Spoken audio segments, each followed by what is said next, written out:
the advantage he has, that Franchitti is having problems, that there is a car out on the racing line, and apparently he didn't have any of that information. And as a racer, when you see a yellow, you can't slow down unless you know there's a problem. Houston, unlike some of the other street courses we go to, have no line of sight through these corners. The asphalt is right up against the racing line. They haven't pulled them back at the apexes, so he had no warning until after you turn the wheel, and there the car popped out too late. There was no place for him to go. I would be disappointed as well. We've been looking at the battle back from about 7th, which is Greg Moore. Greg Moore is the 99 Players car there in front, followed by Richie Hearn in the Budweiser car, then Carpentier, Vassar, D'Amata. Now, you'll notice on the top of, say, Richie Hearn's car, this onboard camera is mounted in a small aerodynamic pod on top of the rollover bar. And a couple of races ago at Vancouver, we were pointing out that Paul Tracy had such a pod on his car, despite the fact that he had no onboard camera. And we made a lot of what that may be, and I made some remarks that it might be aerodynamic, which, of course, on a street course, it had not. It was tongue-in-cheek. But on this track, we can show you and tell you the reason, and many cars are carrying the pod without a camera. It's because if you are pit side, the structure of the walls on this particular circuit are such that if you're the pit crew, you cannot see the car come down the straightaway. The only way they know when their car is going by is if they have a camera pod up on top of the roll bar and they see that little pod goes flying down the straightaway. Visibility difficult not only for the drivers but also for the crews. And Houston is also unique, Paul, in that 9 of the 10 corners are 90-degree left-handers, all about 60 miles an hour. The drivers shift 22 times a lap. You multiply that by 100. They've got 2,200 shifts they have to accomplish. It's extremely bumpy. Lots of manhole covers, which means the drivers are weaving, trying to find the smoothest place so they can run these cars as low as possible. Very hard on the brakes. We can see someone's trying to look down the inside back there. You know, Paul Tracy now begins to engage traffic. That's Al Unser Jr., who started this race with his worst qualifying ever, last place. And then lined up in front of Al, he's got Hattori, and he's going to begin engaging quite a few cars. Al Unser Jr. comes out to try to get Hattori, and Tracy's able to get under both of them while Al Unser Jr. makes his pass and now tries to pursue Tracy. Jan Beekes. Well, you're talking about the height of the wall, Paul. Well, it not only affects the vision on the car, but every one of these fuel tanks this weekend is 4 inches higher off the ground than it has been all year, and that's just because of the height of the pavement here on pit road. The end result is that our pit stops today will be a little bit faster because the fuel is gravity fed. That affects the crews. It doesn't affect the spectators, though. The temporary grandstands here are set well back from the course and plenty high up with a great view. It's very hot, though, in those grandstands today. This is the 7th race that Paul Tracy has led this year. 4 on road courses, 3 on ovals. We'll be back. Pit side, Gary Gerould and Jan Beekes. Paul Tracy is still the leader by 16 seconds over second place Max Pappas. Jimmy Vassar had kind of a thrilling ride just a moment ago. Take a look at him, 4th back in this line. He locks up the rear tires, slides wide, and that allows an opportunity for D'Amata, Andretti, and also Franchitti, significantly, who's now at 11th in the points. Dropped Vassar from 10th back to 13th. Wow! Oh. Jimmy going into back of Blundell there, Paul. Yeah, Blundell had gotten past Pruitt to get up in the competition with Jimmy Vassar. There's Blundell behind. He's fallen back some now. That was quite the punt going. D'Amata makes his move to the inside. Boy, they've been working this corner hard, and I'm surprised they're doing it because you can see a buildup of rubber all around the course now. Now you can see the marbles are getting deeper and deeper. Some of these shots, you can actually see the rubber flying off the tires. And Paul, with 38 laps on these tires now, these guys are hanging on. These tires are done. Pit stop should come in the next 6 laps now or about. We should see the first of these cars in, but they are really hanging on. Yeah, I'm thinking those are going to be a very long 6 laps. Franchitti behind D'Amata. The battle is at 9. Behind Franchitti is Michael Andretti. Greg Moore from 7th back to 12th in just 2 laps. Of course, he was in there with part of that action as well, as was his teammate Patrick Carpentier. There you can see the marbles offline. Look how deep they're getting. And you can see now, instead of running down the wall, just trying to find the clear path about a full car lane out from that wall, because if you run in those marbles with hot tires, it just glues itself to the tires, and then it's like driving in a skating rink. Let's take you up toward the front. Max Pappas runs in second, behind Paul Tracy by 20 full seconds now. But look at the line behind him. Kanaan, Magnussen, Fittipaldi, Fernandez, they're all there.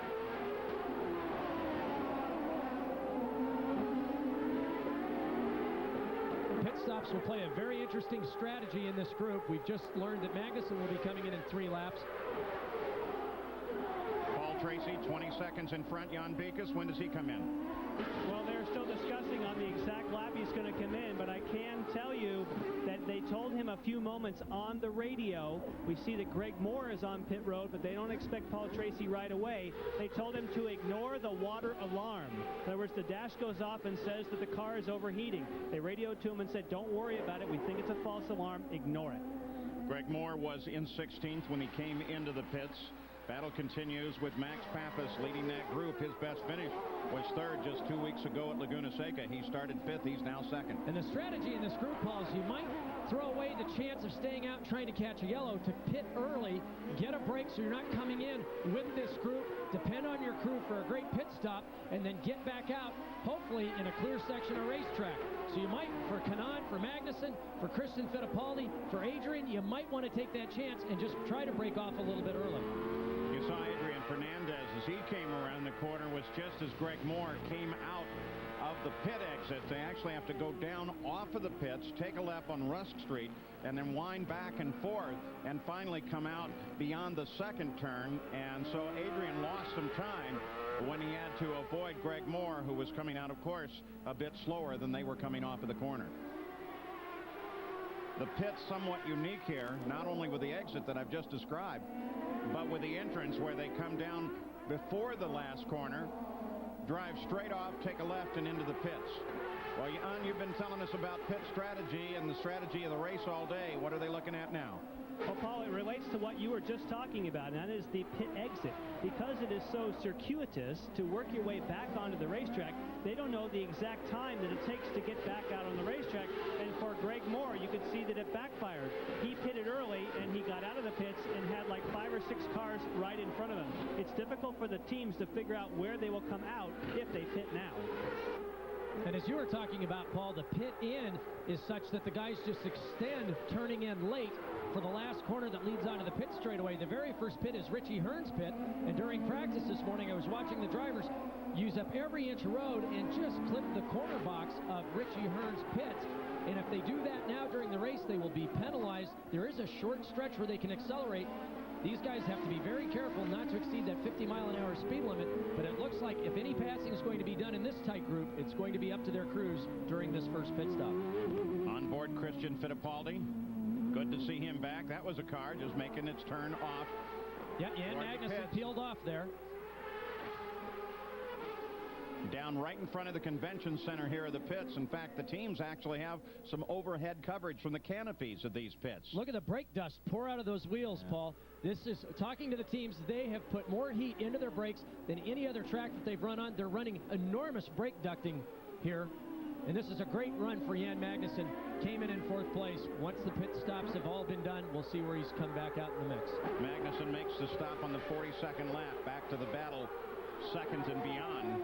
Pappas, Kanaan, Fittipaldi, Fernandez.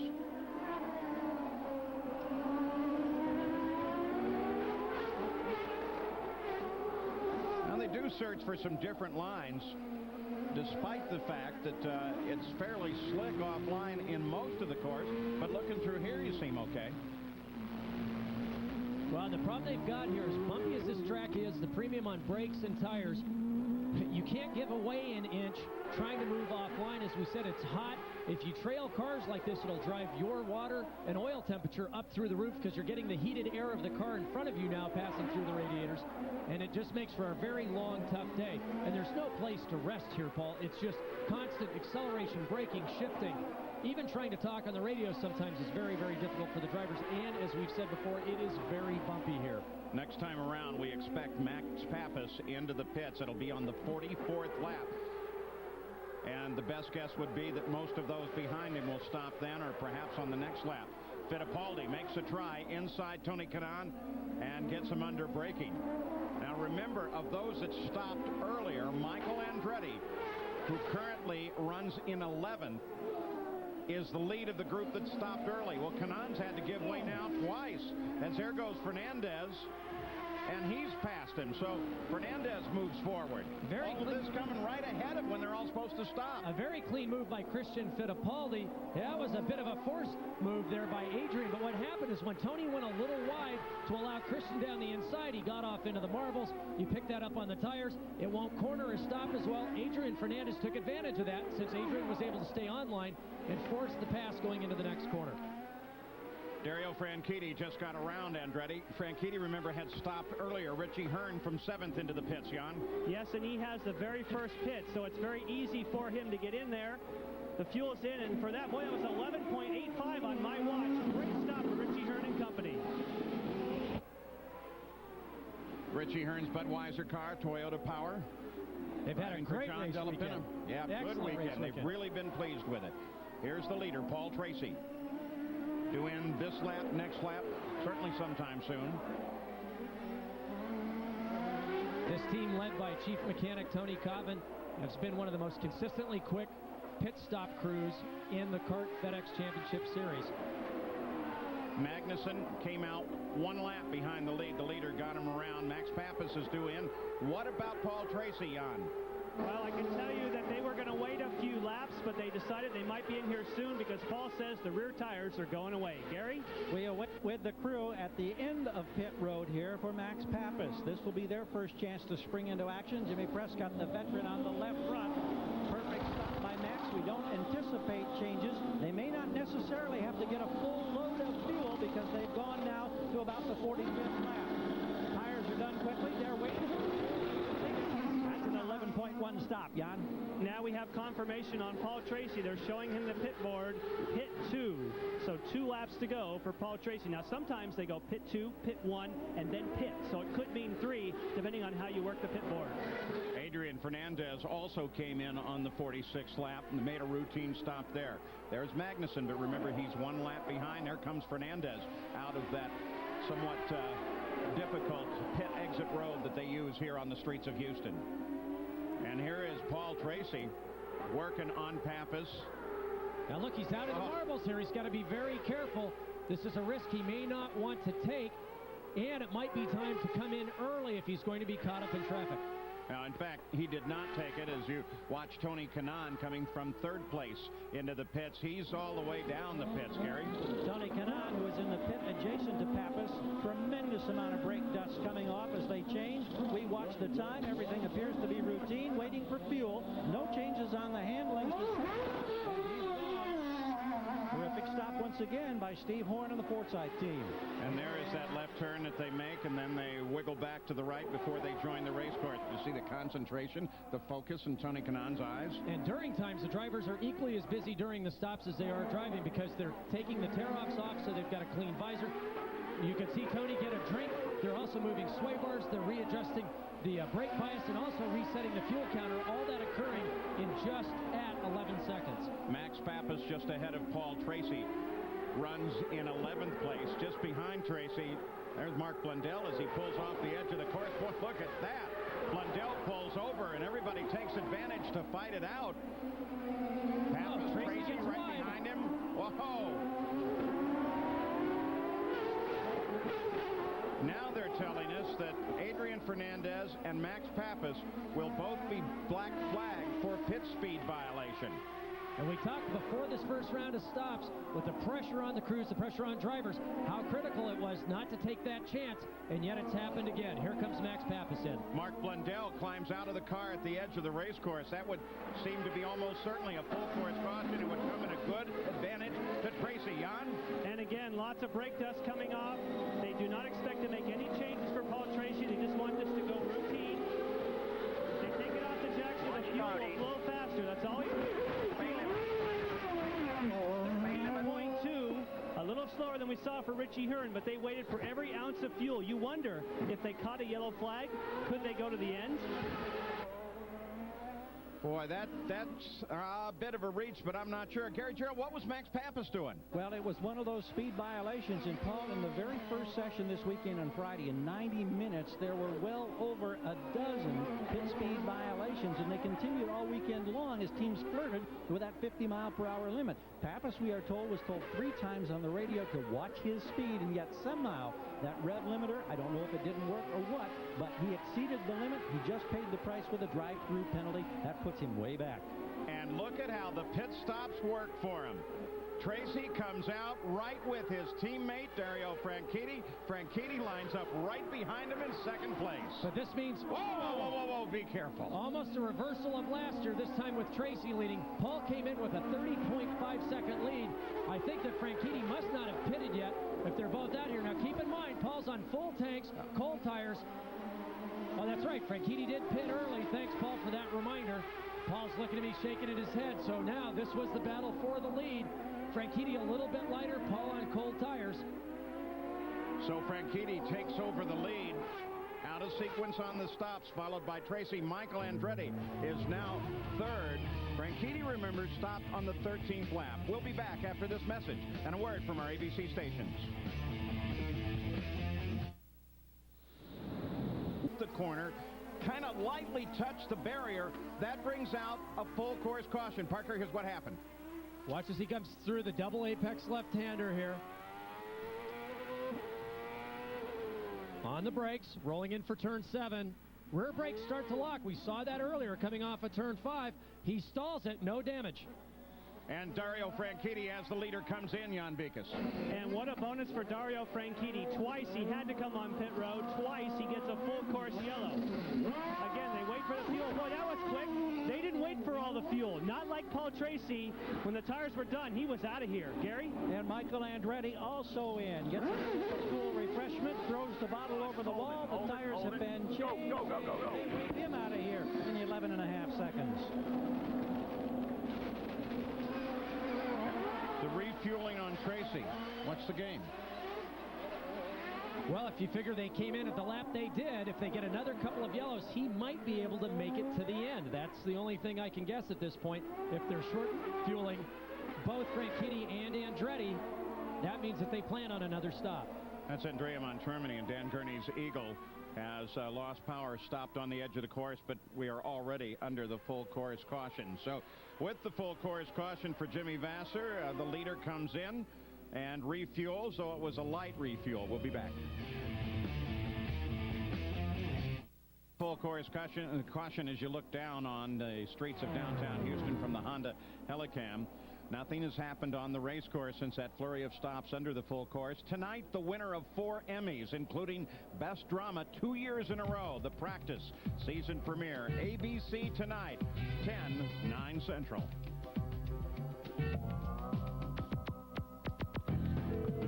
Now, a couple updates. We start with Jan. Well, let's talk about those pit stops, Paul, because we said that Dario Franchitti made such a quick stop. He must have taken less fuel than his teammate Paul Tracy. But we have to remember that he had pitted originally on lap number 13. His car was not empty. So I ran over here and looked at the Ventos, and it turns out there was some methanol fuel in the Ventos, which is the clue, meaning that, in fact, they got a full load of fuel for Dario Franchitti. I would assume that's the same situation for Michael Andretti. The tank not being empty, they can do a quicker pit stop and get out faster than Paul Tracy. That was his very first pit stop. Gary? Well, different type of a problem for Greg Moore, who's had a frustrating weekend to say the least. Apparently some type of an electronic problem or something that related to the throttle forced him to take an extra pit stop. The crew's not sure exactly what that problem was. They think now that they've got it back and responding the way it should. Greg is back on track, but he had to make an extra visit here to the pits. As a consequence, he slipped way back in the standings. Taking advantage of this full course caution, CART officials have sent out a sweeper to get some of that rubber off of the race course. They still circulate behind the pace car. Driver of that pace car is Linda Pope. She's the first woman ever to win an IMSA Endurance Championship in the touring division, and she leads the field around. Now the double yellows are being displayed at all the corner stations around this course. Under the yellow, Paul Tracy leads. Look at this. This is Mark Blundell. He was out at the Manned Spacecraft Center at NASA along with a large group. They really treated us well. We had a great time. No, Patrick Carpentier just had a problem while we're still under the full course caution. This is the only thing that has happened since we've been away.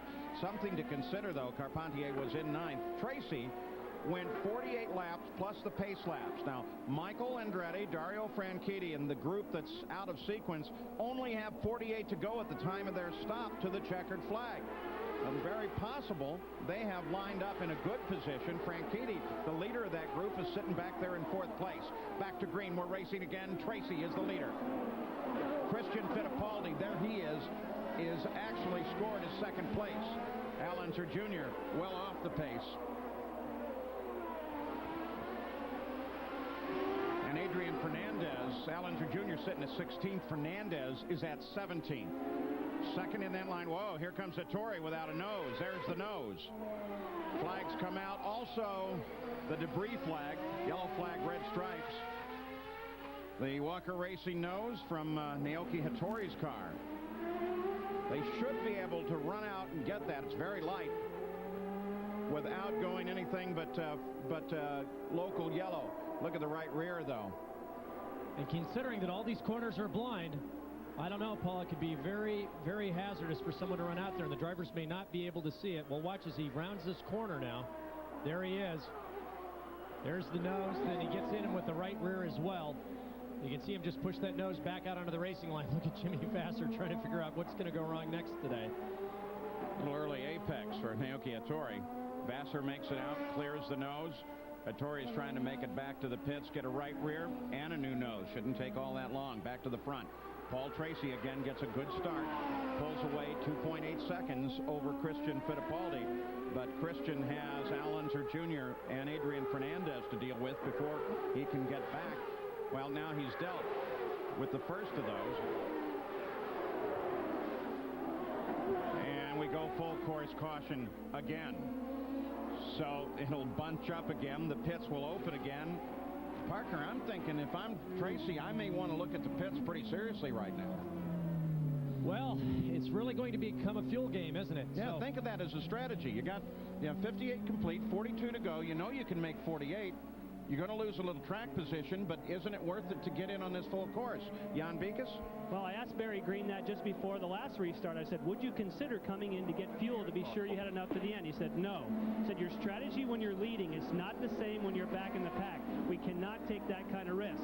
I would assume what they'll do, Paul, is they will try when they get a lot of green flag running to make enough distance to pull out, to come in to make a quick pit stop and still try and hang on to the lead. Kind of like what Gilles de Ferran did in Portland. Well, and it paid off for Gilles de Ferran in Portland, and Paul Tracy is certainly capable of doing it. Richie Hearn is in. You saw Jan Magnussen is in as well, taking advantage again of the full course caution. So it's going to be kind of neat to see how this all plays out. Tracy's job now will be, as soon as they go green, to rocket away from the field and try to put enough time on the rest of the field so that he can be able to stop without a problem. We'll be back after this message and a word from your ABC stations.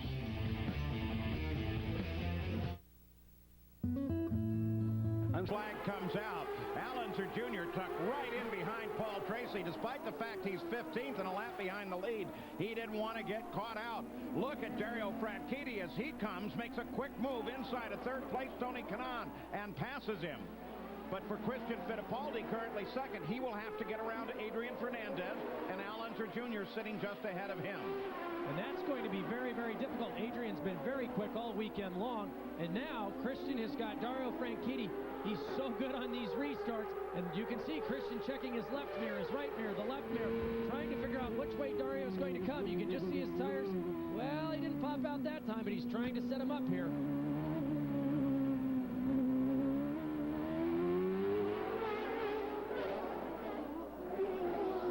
Tony Kanaan comes a little to the right, searches for a different line. The cleaning of the course looks like it's done some good. Well, certainly help these passing opportunities, especially on the early stages of these restarts. It is very, very hot here today. Patrick Carpentier came into the pits. They actually had to bleed brakes. Hot, humid. Or as they say here, typical Houston summer day. As I mentioned before, the team said they've seen brake temperatures higher than they've seen anywhere at any time, almost 200 degrees Celsius hotter than any other place. We weren't so concerned about the brakes staying consistent, although that obviously has become a problem with Carpentier, but rather brake wear. They said Chicago, they had tremendous brake wear. Some of the cars were down to the metal backing plates at the end of the race, and they thought that might be a problem here as well. Parker, we saw with Carpentier making an extra pit stop, they actually were bleeding the brakes, restoring the supply of brake fluid before sending him back out. That just follows up exactly what you're talking about, and we've seen on almost every stop the brake dust that we saw and were amazed at Chicago. It has been really hard on the binders. And Gary, when I visited some of the teams yesterday after qualifying, they typically put heat-sensitive paint on the brake rotors, and by how that paint flashes, they can then adjust their braking systems. Well, all the cars I looked at, all the paint had flashed. They didn't have any higher temperature paint to try to gauge exactly how hot those braking systems were operating. And we're talking about temperatures, what, up like 1,200 degrees Celsius or something like that? That's exactly right. Well, yeah, and Parker, you came running to me after the first practice session to point out that I think it was on Castroneves' car that the paint indicating brake temperatures were just gone. Absolutely. Tracy, then Fittipaldi, 4 seconds back, still separated by Al Unser Jr. and Adrian Fernandez. Top 14 cars all the way back to Richie Hearn, still on the leader lap. Al Unser Jr. is 15th.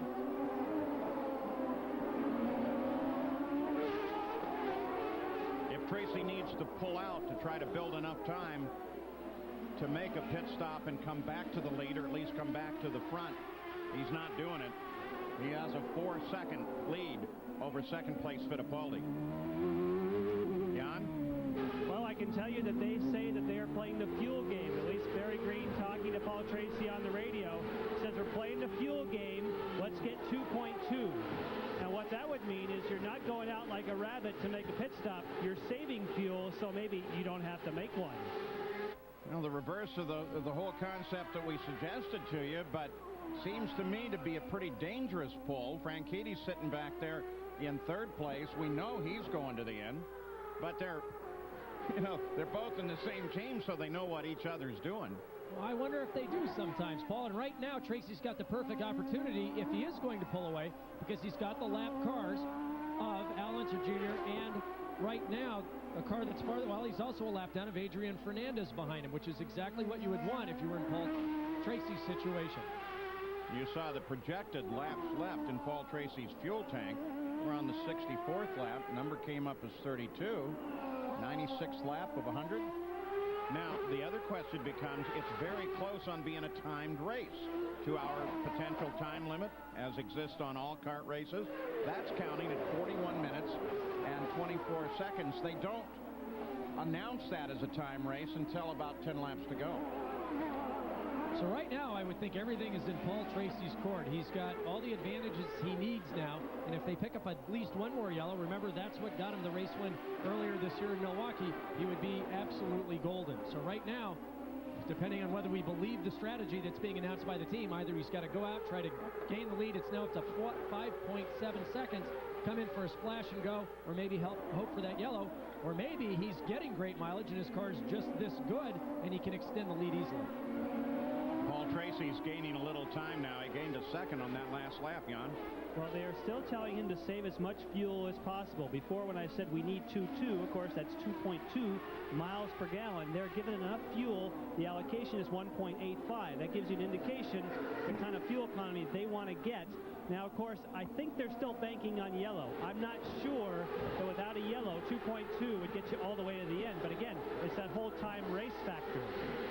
And as Paul Tracy continues to pull away, Al Unser Jr. and this car, Adrian Fernandez, are a lap behind the lead. Now, there's been a lot of discussion between the officials and the drivers about how they will handle a car that is a lap down and how they will order that car to move over. That's been a real controversy among them. And this is exactly the situation that they're addressing, because right now Christian Fittipaldi might have a faster car. He just can't utilize it to get past these two lapped cars in front of him. And that applies to the rest of the field behind him. Also Kanaan, Andretti, D'Amata, the rest of the group. So will they tell Unser Jr. and Fernandez to yield? They're not going to get this lap back under normal situations, which you might expect on a short oval. Do they ask them to move over and allow this race to then play out with Fittipaldi and the rest of the group? Well, now Al Unser Unser Jr. has been given flags, the black along with the passing flag, and that is a direct order to move over and let those cars behind you come by. Of course, Adrian Fernandez, right behind him, is probably, in theory, also receiving that flag because Al Unser Jr. is trying to hold off Adrian Fernandez for position. Now, if they